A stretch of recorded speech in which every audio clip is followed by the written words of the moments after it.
I found out at my 20-week ultrasound that Skylar had a hole in her heart. We were told originally that it was something that would not be able to be repaired.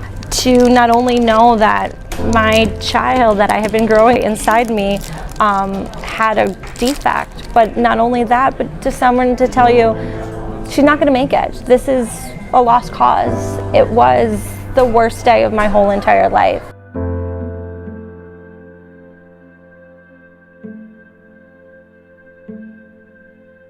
We got in contact with Dr. Devijian at Albany Med, and he was very, very persistent that this was something that was very easy and that it was not something uncommon. He looked at me and he told me this is just a normal day for him.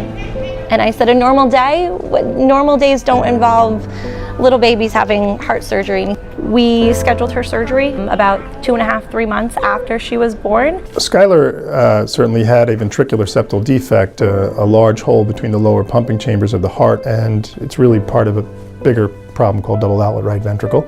And in addition to that, was found to have Al-Kappa, anomalous left coronary artery from the pulmonary artery. So the little arteries that bring blood supply to the heart muscle, if you blocked one, you'd have a heart attack. Well, the most important one for her had an abnormal connection to her lung artery.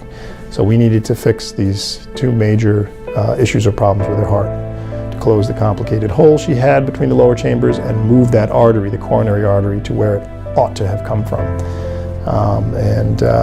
A lengthy and complex procedure, but one that we were able to undertake and perform with a high degree of accuracy, a really nice technical outcome, and accordingly she responded well to it. She spent 4 weeks in the PICU. The PICU has amazing nurses, doctors, nurse practitioners, but John and James really looked out for Skylar.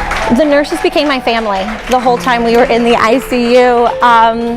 My husband had to continue to work. It was just me there. My dad would come in the morning, my husband would come after work and visit, but at night it was just me. At night they not only talked to me about Skylar and what was going on with her, but they also just had a regular conversation of where do you like to go to eat, what do you like to do in your free time, and it was amazing to have someone not only be there for you and hey, I'm gonna go get a cup of coffee, do you want one as well, to let's just have a conversation and try to get your mind off of your little tiny baby laying in this bed with all these tubes in her.